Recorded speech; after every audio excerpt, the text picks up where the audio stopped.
आज का मेरा टॉपिक है लव, प्यार। परमेश्वर के राज्य में प्यार का क्या अर्थ होता है और हम मनुष्य जो है वो प्यार का क्या अर्थ निकालते हैं। आज हम कुछ समय के लिए इन बातों को देखने जा रहे हैं। हालेलुया। तो आइए हम वचनों की तरफ चलते हैं कि प्यार का क्या अर्थ होता है। देखा जाए तो आज के जमाने में प्यार को लोगों ने बहुत गलत तरीके से समझा है, यानी कि लोग प्यार को समझ ही नहीं पाए हैं। हालेलुया। आज हम देखेंगे कि परमेश्वर हमें क्या सिखाना चाहते हैं। हालेलुया। प्यार और शादी, इन बातों के विषय में कुछ समय तक हम देखेंगे। इन बातों के विषय में हम मनन करेंगे और कुछ सीखेंगे। हालेलुया।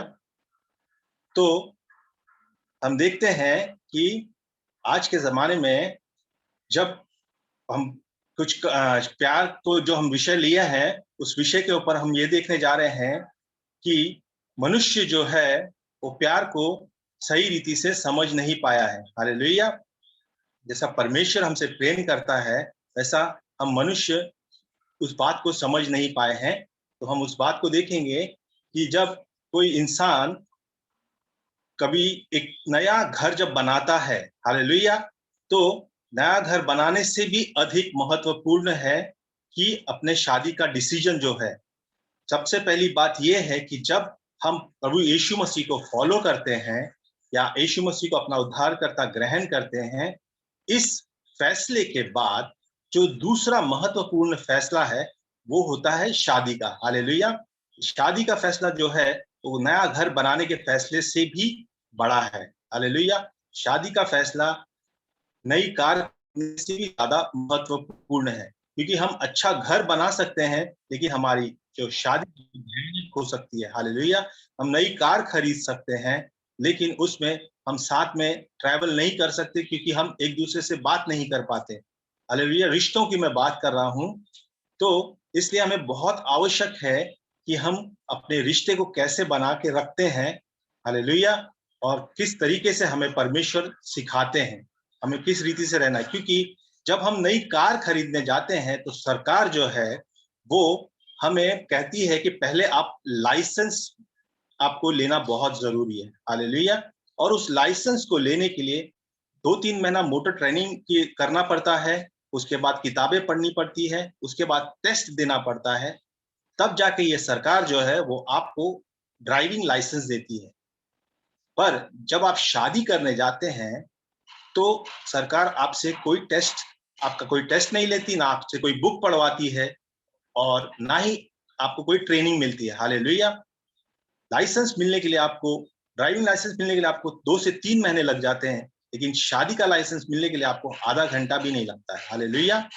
यानी कि सरकार जो है वो ज्यादा चिंता उनको अपने आपकी कार की जो उनके सड़कों पे चलने वाली है उसकी है, ना कि आपकी शादी की जो आप इस समाज में रह के करते हैं। हालेलुया। सरकार ज्यादा ध्यान उनके बिल पे देती है जिस पे आप कार चलाते हैं, पर आपकी शादी पे कोई ध्यान नहीं दिया जाता। यदि आप 21 साल के हैं पुरुष के लिए और स्त्री के लिए 18 साल का, तो ये योग्यता बन जाती है कि वो शादी कर सकते हैं। उसके लिए आपको कोई किताब पढ़ने की आवश्यकता नहीं है। हालेलुया। सरकारी नियमों के अनुसार ऐसा कोई भी किताब नहीं बनी है जिसे आपको पढ़ना है और उसके बाद आपको टेस्ट देना है, उसके बाद ही आपको शादी का लाइसेंस मिलेगा। लेकिन कार चलाने के लिए आपको लाइसेंस लेने के लिए आपको 2-3 महीने लग जाते हैं। यानी कहने का अर्थ ये है कि सरकार जो है वो उस उसको हमारे शादी से कोई लेना देना नहीं है। आप किसके साथ शादी करते हैं ये आपका निर्णय होता है। हालेलुया। और सरकार को आपके शादी से कोई मतलब नहीं है। आप शादी करने के बाद आप किस रीति से रहते हैं वो आपका खुद का लुकआउट है। हालेलुया। तो इसके लिए हमें जरूरी है कि हम किस व्यक्ति से शादी कर रहे हैं वो हमें जानना बहुत जरूरी है। हालेलुया। क्योंकि परमेश्वर के किताब में यदि बाइबल में हम पढ़ेंगे तो कहीं पे भी परमेश्वर ने ये नहीं कहा है कि आपको शादी करना आवश्यक है या जरूरी है। परमेश्वर ने कहीं पे भी वचनों में नहीं कहा है। शादी परमेश्वर की रिक्वायरमेंट नहीं है। शादी जो है आपका चॉइस है। हालेलुया। आपका चुनाव है। और यीशु मसीह को फॉलो करने के बाद जो बहुत सबसे बड़ा महत्वपूर्ण निर्णय जो आप लेते हैं वो शादी करने का, उसे बहुत ध्यानपूर्वक आपको लेना है। हालेलुया। क्योंकि परमेश्वर जो है आपके लिए कोई आपके लिए कोई ढूंढता नहीं है। परमेश्वर आपके लिए कोई रिश्ता नहीं ढूंढता या कहता नहीं है कि ये स्त्री से आपको शादी करना है, ये इस पुरुष से आपको शादी करना है। आपको परमेश्वर ने बुद्धि दिया है, जिसमें 50,000 करोड़ सेल्स है बुद्धि के लिए। आपको पवित्र आत्मा मिला है, आपको पास्टर मिले हैं काउंसलिंग के लिए, आपको माता पिता मिले हैं जो आपको सही राह बता सकते हैं। हालेलुया। तो हम परमेश्वर को अपनी शादी के लिए ब्लेम नहीं कर सकते हैं, क्योंकि ये आपका चुनाव होता है और आप चुनते हैं। हालेलुया। इसलिए बहुत जरूरी है कि हम जिससे शादी करने जा रहे हैं या कर चुके हैं, उसके साथ कैसे रहना है, कैसे उसका साथ निभाना है और कैसे उसको हमें लेके चलना है, ये बहुत आवश्यक बातें हैं। तो इन्हें हम जानेंगे, क्योंकि क्या हो रहा है आज के ज़माने में कि लोग बुद्धिमानी से काम नहीं कर रहे हैं।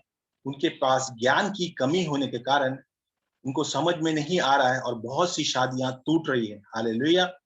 बहुत सी शादियां जो है बचाई जा सकती थी, लेकिन जो इंडिविजुअल है, जो लोग हैं, वो इतने थक चुके हैं कि वो दोबारा उस चीज को करना नहीं चाहते। हालेलुया। ये बात बहुत दिलचस्प है मेरे लिए कि लोगों की यदि कार खराब हो जाती है तो वो नई कार लेना लेना पसंद कर लेते हैं, क्योंकि वे जानते हैं कि उसे कैसे चलाना है। लेकिन किसी की शादी टूटती है तो वो दोबारा शादी नहीं करना चाहते, क्योंकि उनको जो एक्सपीरियंस मिला है, उस एक्सपीरियंस की वजह से वो दोबारा कोशिश भी नहीं करना चाहते। हालेलुया। मेरा कहने का अर्थ यहाँ पे ये है कि प्यार जो है वो शादी की नींव नहीं है। हालेलुया। प्यार कभी भी शादी की नींव नहीं बन सकती है। इस बात से आप चौंक सकते हैं, लेकिन ये सच बात है, क्योंकि प्यार आपकी शादी को बचा नहीं सकता है। हालेलुया। यदि कोई तलाकशुदा है तो उससे आप पूछ सकते हैं कि क्या आपने जिससे शादी किया, क्या आप उससे प्यार करते थे? तो वो जरूर बोलेगा कि हाँ, मैं करता था। तो इसका मतलब ये है कि प्यार करने के बावजूद भी उनका तलाक इसलिए हुआ क्योंकि प्यार से भी कुछ बहुत बड़ी बड़ी चीजें या शक्तिशाली चीजें उनके जीवन में आई होंगी, जिसकी वजह से उनका तलाक हो चुका है या तलाक होने पर है। हालेलुया। जैसे कि हो सकता है कि उनके बीच की मिसअंडरस्टैंडिंग हो सकती है, हो सकता है बेवफाई हो सकती है, हो सकता है कि अविश्वास एक दूसरे के बीच में, हो सकता है कि शारीरिक प्रताड़ना दी गई हो सकता है मानसिक प्रताड़ना दी गई हो। हालेलुया। हो सकता है कि पैसे की कमी की वजह से, बहुत सारी बातें ऐसी हैं जिनकी वजह से लोगों की शादियां टूट सकती हैं। हालेलुया। इसका अर्थ ये, प्यार आपकी शादी को बचा नहीं सकता। हालेलुया। तो हमें किस रीति से एक दूसरे के साथ जीवन बिताना है, कैसे रहना है, ये बहुत आवश्यक है, क्योंकि बाइबिल का वचन हमें बताता है। बाइबिल में हम देखेंगे कि नीति वचन की किताब इसका 4 अध्याय वचन 7 क्या कहता है। नीति वचन की किताब इसका 4 अध्याय वचन 7 हम पढ़ेंगे। बुद्धि श्रेष्ठ है। हाँ, परमेश्वर का वचन कहता है बुद्धि श्रेष्ठ है, इसलिए उसकी प्राप्ति के लिए यत्न कर। हाँ, इसके लिए उसकी प्राप्ति के लिए यत्न कर। जो कुछ तू प्राप्त करे, हाँ, उसे प्राप्त तो कर, हाँ, परंतु समझ की प्राप्ति का यत्न घटने ना पाए। परंतु समझ की प्राप्ति का यत्न घटने ना पाए। यानी परमेश्वर यहाँ कह रहे हैं कि हमें बुद्धिमानी से काम करना है और हमें समझदारी से हर एक बातों को देखना है, और अपने रिश्ते को बनाए रखने के लिए हमें बुद्धि और समझ, इन दोनों बातों का मिश्रण करके हमें अपने जीवन को जीना है। हालेलुया। क्योंकि बहुत से लोग अपनी बुद्धि का इस्तेमाल नहीं करते, अपनी समझ का इस्तेमाल नहीं करते, उसके लिए उसकी वजह से उनका जीवन जो है आज की तारीख में या तो तलाक के कगार पे है या तो तलाक उनका हो चुका है। हालेलुया। क्योंकि परमेश्वर जो है वो चाहता है, परमेश्वर कभी नहीं चाहता कि किसी भी व्यक्ति का तलाक हो या कोई भी परिवार टूटे। हालेलुया। ये सारी बातें जो है वो शैतान हमारे मनों में डालता है। हालेलुया। क्योंकि हम कुछ बातें जो है वो परमेश्वर के वचनों में देखते ही नहीं, पढ़ते नहीं, इसलिए हमें समझ में नहीं आता है। और एक बहुत सुंदर वचन है बाइबल का, जिसे आज हम देखेंगे और परमेश्वर हमें बताएगा कि उस वचन में परमेश्वर हमसे क्या कहना चाहते हैं। हालेलुया। हम और एक वचन निकालेंगे, होशे की किताब निकालेंगे, होशे की किताब इसका 4था अध्याय और वचन 6 हम देखेंगे। होशे की किताब 4था अध्याय वचन 6 हम पढ़ेंगे। मेरे ज्ञान के न होने से मेरी प्रजा नष्ट हो गई। बस, हालेलुया।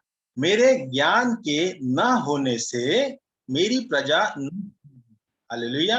परमेश्वर यहाँ बताते हैं कि परमेश्वर का ज्ञान हमें ना होने की वजह से आज हमारी ये हालत है। आज उसकी परमेश्वर की प्रजा जो है वो नाश की तरफ बढ़ रही है। अन्य जातियों का तो मुझे पता नहीं, लेकिन अन्य जातियां तो बहुत से लोग हैं जो तलाक हो चुका है, लेकिन हमारे मसीहियों के बीच में भी बहुत सारी बातें ऐसी हो रही है। इसलिए मैंने इस टॉपिक को लिया हूं और परमेश्वर यहाँ कहता है, फिर से एक बार पढ़ेंगे, मेरे ज्ञान के न होने से मेरे ज्ञान के न होने से मेरी प्रजा नष्ट हो गई। हाँ, मेरी प्रजा नष्ट हो गई। तूने मेरे ज्ञान को तुच्छ जाना है। देखिए, परमेश्वर कहता है कि तूने मेरे ज्ञान को तुच्छ जाना है, इसलिए मैं तुझे अपना याजक रहने के अयोग्य ठहराऊंगा। हाँ, एक मिनट, तूने मेरे ज्ञान को तुच्छ जाना है। परमेश्वर यहाँ कहता है कि हमें ज्ञान की प्राप्ति करना बहुत आवश्यक है। और ये ज्ञान की प्राप्ति हमें कहाँ से होगी? परमेश्वर के वचनों से होगी, बाइबल से होगी। हालेलुया। जब हम बाइबल पढ़ेंगे तो उसमें हमारे सारे सवालों के जवाब हैं, हर एक बातें हमें पता चलती है। और कई बार हम सोचते हैं, जब हम किसी मीटिंग में जाते हैं, तो जब पास्टर या वक्ता होता है जो बोलता है, तो कई बार हम सोचते हैं कि अरे यार, उस व्यक्ति को यहाँ होना चाहिए था, अरे यार, उस परिवार को यहाँ होना चाहिए था। यानी कि हम ये कह रहे हैं कि उस व्यक्ति ने या उस परिवार ने इस अवसर को खो दिया। उसने ये ज्ञान जो पाना चाहिए था, वो उसने उस अवसर को खो दिया, वो पाया नहीं उसने। हालेलुया। परमेश्वर यहाँ यही कहते हैं कि क्या क्या कहते हैं?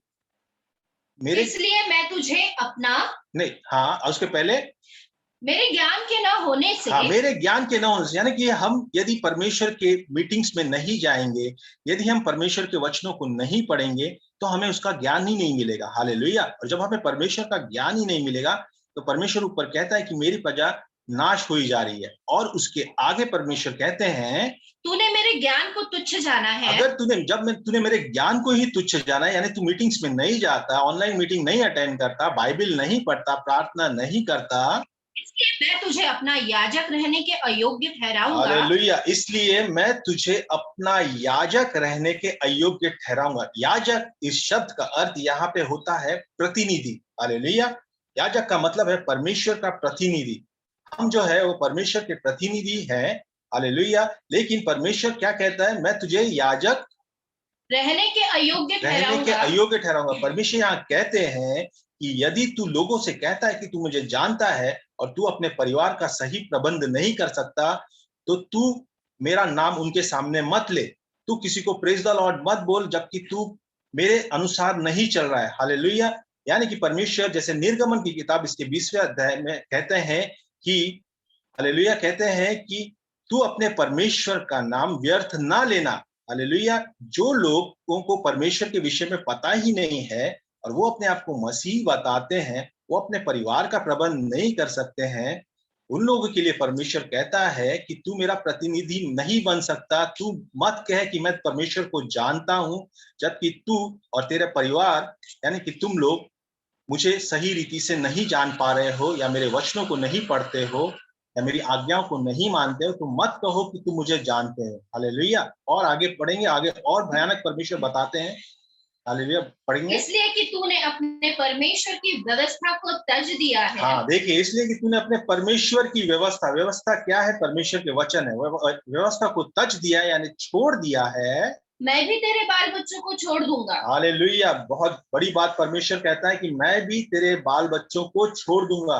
यहाँ परमेश्वर ये कहते हैं कि यदि हम ज्ञान को अस्वीकार करेंगे, हालेलुया, तो परमेश्वर हमारे बच्चों को भी तज देगा। यानी कि यदि मुझे ही नहीं पता है कि बाइबल में क्या लिखा है, तो मैं अपने बच्चों को क्या पढ़ाऊंगा या क्या सिखाऊंगा। हालेलुया। बहुत जरूरी है, माता पिता को परमेश्वर का ज्ञान होना बहुत आवश्यक है, क्योंकि ये ज्ञान जो है पीढ़ी दर पीढ़ी चलता है। जो मुझे नहीं पता है वो मैं मेरे बच्चों को नहीं बता सकता। हालेलुया। जो मुझे पता है वही मैं मेरे बच्चों को बता सकूंगा। तो जितना ज्यादा हमें ज्ञान मिलेगा, जितना ज्यादा हमें जानकारी मिलेगी, उतनी ज्यादा हम ज्ञान या जानकारी अपने बच्चों को दे सकेंगे। क्योंकि यदि हमारा रिश्ता सही नहीं है तो यही बातें हमारे बच्चों के पास भी आ सकती है, वचन कहता है। हालेलुया। तो बहुत आवश्यक है आज की तारीख में अपने माता पिता को कि हम अपने परमेश्वर के वचनों में कितना समय बिताते हैं, ऑनलाइन मीटिंग्स में या परमेश्वर के मीटिंग्स में हम कितना जाते हैं और कितना ज्यादा वचनों को सीखते हैं, सुनते हैं। क्योंकि जितना ज्यादा हम सुनेंगे उतनी ज्यादा जानकारी हमें मिलेगी, और जितनी ज्यादा जानकारी हमें मिलेगी उतना ज्यादा हम अपने बच्चों को बता पाएंगे। हालेलुया। परमेश्वर का वचन साफ साफ कहता है कि हमें जानकार होना बहुत आवश्यक है, हमें ज्ञान लेना बहुत आवश्यक है, हमें बाइबल पढ़ना बहुत आवश्यक है, ताकि हम अपने बच्चों को इन बातों को सिखा सकें। हालेलुया। आज मेरा जो टॉपिक है तो लव के ऊपर है, प्यार के ऊपर है। तो बाइबल में जो है 4 तरीके के प्यार के विषय में बताया गया है। हालेलुया। 4 रीति से परमेश्वर प्यार को दिखाया गया है बाइबल में। पहला है स्टेरिगो, यानी कि पारिवारिक प्यार। दूसरा होता है एरोस, यानी कि शारीरिक प्यार। तीसरा होता है फिलियो, यानी कि दोस्ती का या ब्रदरली लव। और चौथा होता है अगापी, यानी कि दैवीय लव या तो डिवाइन लव। हालेलुया। ये 4 तरीके के प्यार जो है वो बाइबल में दर्शाए गए हैं। लेकिन इन सब में जो है अगापी जो है, वो प्यार जो है वो सबसे महत्वपूर्ण प्यार है।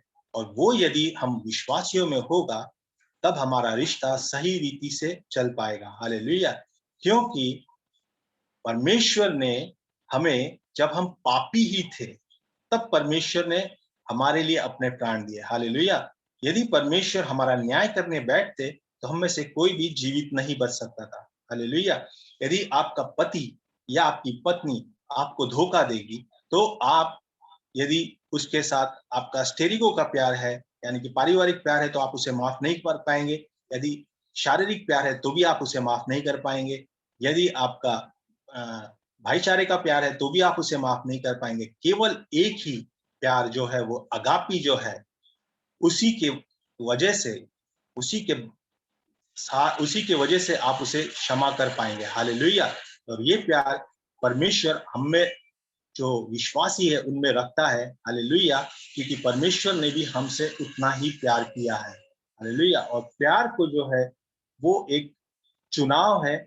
हालेलुया। प्यार कोई चीज नहीं, कोई वस्तु नहीं है। इसे दूसरे तरीके से यदि मैं रखूं तो यदि प्यार जो है उस वो एक इमोशन है। हालेलुया। वो एक केमिकल रिएक्शन है। जब कोई पुरुष किसी स्त्री को देखता है, हालेलुया, जब उसके चेहरे को देखता है या उसके शरीर को देखता है, या स्त्री किसी पुरुष को देखती है, तो उनकी आंखें जो है वो एक टाइप का मैसेज हमारे मस्तिष्क में भेजती हैं। और हमारे मस्तिष्क में एक केमिकल रिएक्शन होता है। हालेलुया। उसे केमिकल रिएक्शन को एड्रेनालिन कहते हैं। हालेलुया। और जब वो रिएक्शन होता है तो हमें उस व्यक्ति के लिए हम अच्छा फील करते हैं, या उस व्यक्ति की तरफ हम आकर्षित हो जाते हैं। हालेलुया। और ये जो केमिकल रिएक्शन है वो हर 10-15 सेकंड में बदली होते रहता है। हालेलुया। तो यदि एक व्यक्ति किसी स्त्री को देखता है, उसे वो अच्छी लगती है और उसे लगने लगता है कि मैं इससे प्यार करता हूँ। लेकिन यदि वो व्यक्ति किसी और स्त्री को देखता है तो उसके लिए भी उसको वही फीलिंग आती है। तो ये जो है, ये केमिकल रिएक्शन है, ये फीलिंग्स है, ये इमोशंस है। हालेलुया। ये प्यार नहीं है जिसे लोग आजकल प्यार समझते हैं। उसको इंट्यूशन भी कहते हैं। हालेलुया। लेकिन ये सांसारिक बातें हैं। हालेलुया। प्यार का असली अर्थ परमेश्वर हमें समझाते हैं। प्यार जो है वो केमिकल रिएक्शन नहीं है। प्यार जो है वो एक आपका चॉइस है, आप चुनाव करते हैं। हालेलुया। कि जैसे कि परमेश्वर ने हमसे प्यार किया है, वैसा यदि हम चुनाव करते हैं तो हम कभी गलत नहीं हो सकते। हालेलुया। क्योंकि परमेश्वर जो है उसने अपने इकलौते पुत्र को हमें दे दिया।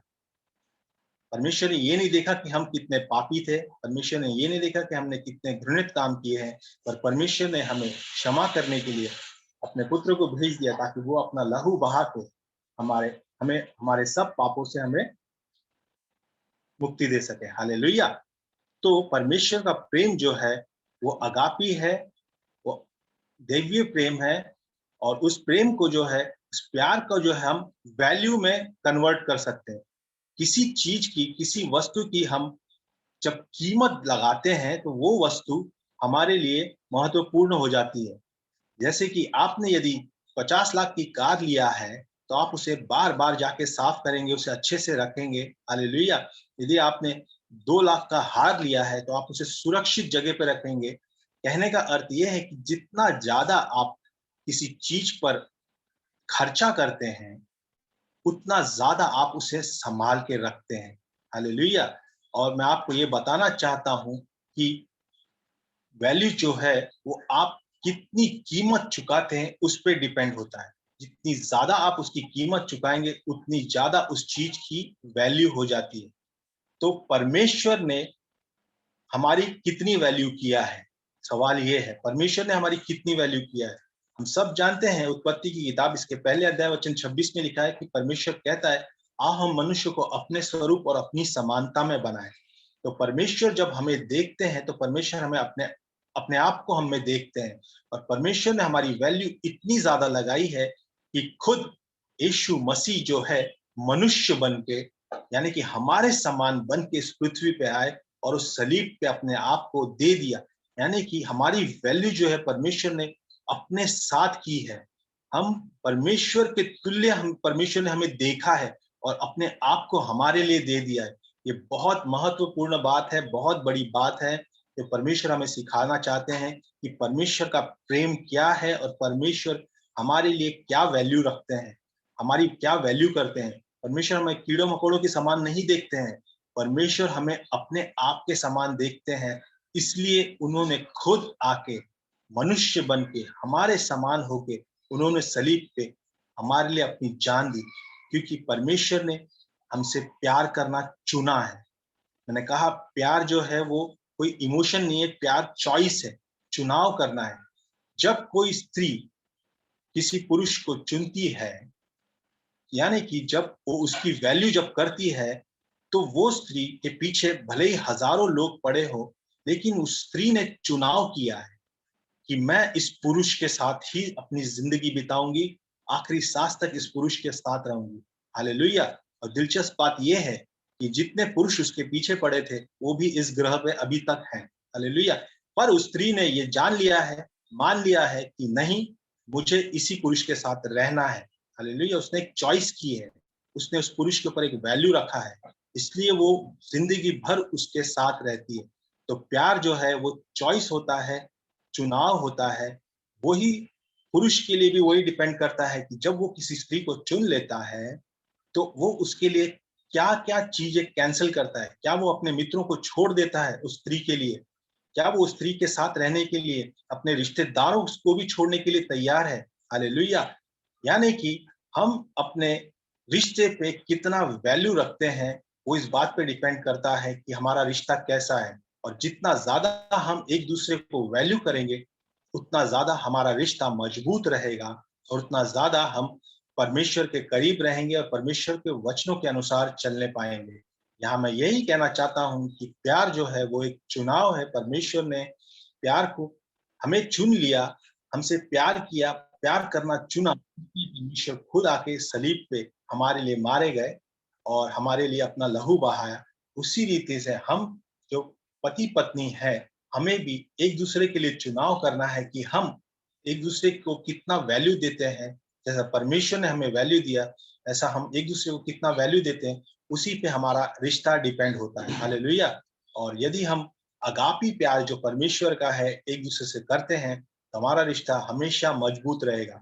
और ये सारी बातें जो है वो हमें कहाँ से मिलती है? ये सारी बातें हमें वचनों में से मिलती है। जब हम परमेश्वर के वचनों में बने रहते हैं, जब हम परमेश्वर की संगति करते हैं, और जब हम परमेश्वर के साथ प्रार्थना में जाते हैं, तो ये सारी बातें परमेश्वर हमें सिखाते हैं और हमें बताते हैं कि हमें किस रीति से अपने पार्टनर को क्षमा करना है, किस रीति से उसके साथ रहना है, किस रीति से समझदारी से हमें एक दूसरे के साथ व्यवहार करना है। क्योंकि स्त्री का नेचर अलग होता है, पुरुष का नेचर अलग होता है।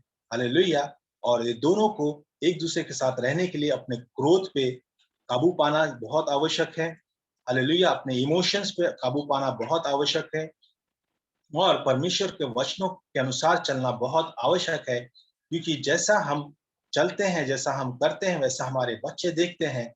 और ये जो है, जैसा परमेश्वर का वचन कहता है कि ये पीढ़ी दर पीढ़ी चलने वाला चीज है। तो जितना हम ज्यादा एक दूसरे से प्यार करेंगे और परमेश्वर के वचनों में बने रहेंगे, उतना अधिक हमारा रिश्ता मजबूत होगा और उतना अधिक हम परमेश्वर के करीब होंगे। इसलिए बार बार हमारे पास्टर्स कहते रहते हैं कि बाइबल पढ़ा करो, दुआ किया करो, फैमिली प्रेयर में ज्यादा ध्यान दिया करो, फैमिली को लेके प्रार्थना किया करो, क्योंकि यही सब करने से हम परमेश्वर के मार्गों में और अधिक बढ़ सकते हैं और परमेश्वर के वचनों को और अधिक करीबी से जान सकते हैं। हालेलुया। ये जो मेरा टॉपिक है प्यार के विषय में और शादी के विषय में, ये थोड़ा बड़ा है और अभी समय हो चुका है। तो मैं अगले हफ्ते इस टॉपिक को और अधिक और आगे कंटिन्यू करूंगा। हम और बहुत सारी बातें सीखेंगे परमेश्वर के वचनों में से। हालेलुया। तो आज मैं आपसे यही कहना चाहता हूं कि परमेश्वर जो है वो हमसे बहुत प्रेम करते हैं, और जैसा परमेश्वर ने हमसे प्रेम किया है, जो अगापी जो प्रेम है, परमेश्वर का जो प्रेम है, उसके प्रेम के अनुसार यदि हम चलेंगे, यदि हम रहेंगे, यदि हम व्यवहार करेंगे, यदि हम रिश्तों में मजबूती बनाए रखेंगे, तो हम अपनी शादी की गारंटी। हालेलुया। और जैसा हम जितना ज्यादा हम परमेश्वर के वचनों से ज्ञान प्राप्त करेंगे, उतना ही ज्यादा हम अपने बच्चों को वो ज्ञान बांट सकेंगे, क्योंकि ये बहुत आवश्यक है आज के जमाने में, जबकि इंटरनेट का जमाना है, मोबाइल का, लैपटॉप का जमाना है। और शैतान तो बिल्कुल नहीं चाहता है कि परिवार एक साथ रहे। शैतान, जैसा लिखा है कि वो शेर, फाड़ने वाले शेर की नाई खड़ा ही रहता है, किसे फाड़ खाए। हालेलुया। लेकिन यदि हमें परमेश्वर के वचन में जब हम बने रहते हैं, परिवार के साथ मिल के रहते हैं, परमेश्वर की आराधना साथ में करते हैं, फैमिली प्रेयर्स करते हैं, तो शैतान हमारा कुछ नहीं बिगाड़ सकता। हालेलुया।